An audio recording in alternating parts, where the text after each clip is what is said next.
Surviving hate is a victory of endurance. But spotting a snake before it bites, that is a victory of intelligence. In every office, every friendship group, and even some families, there is a silent language being spoken. Great. People are constantly sending out pings, subtle, psychological tests, to see where your boundaries lie.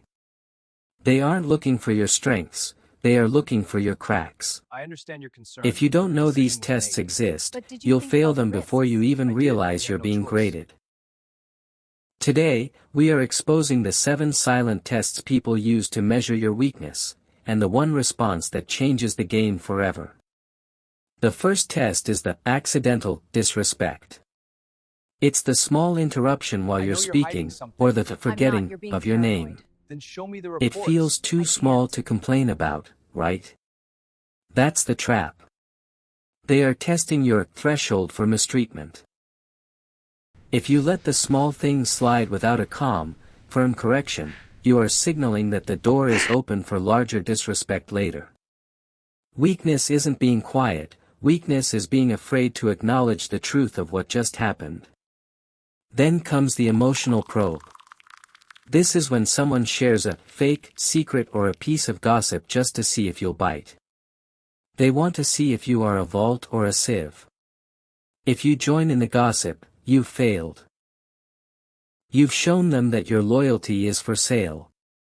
To pass this test, you stay neutral. You become a psychological dead end for their drama. It's not about being cold, it's about being too high value for low-level noise. Test 3 is the boundary push, asking for favors that are slightly too much, or calling you at 10 p.m. for work.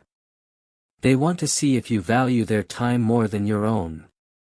Closely followed by Test 4, the just kidding jab. This is an insult wrapped in a joke. If you laugh along to keep the peace, you lose. The correct response isn't anger. I agree, but It's what a about silent, resources? lingering We'll look, reallocate for followed phase by, 2. I don't get it. Explain the joke to me. Nothing kills a snake's confidence faster than having to explain their own malice. The 5th test is the guilt trip, testing if you can be manipulated through your empathy. And the 6th is false authority, seeing if you'll fold just because they raise their voice.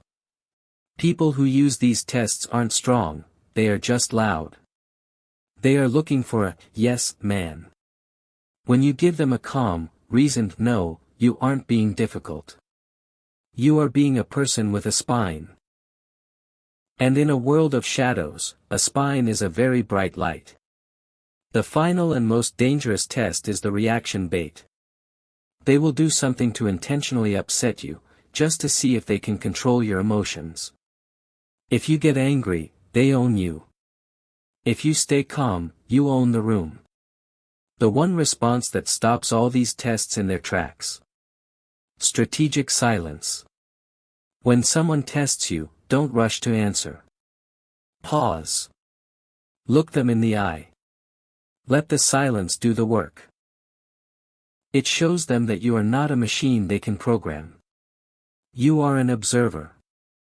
You aren't a victim of these tests anymore. You are the one grading them. If you've spotted these snakes before, leave a snake in the comments. Let others know they aren't alone. Subscribe to keep sharpening your vision. Be kind, but stay sharp. I'll see you in the next one.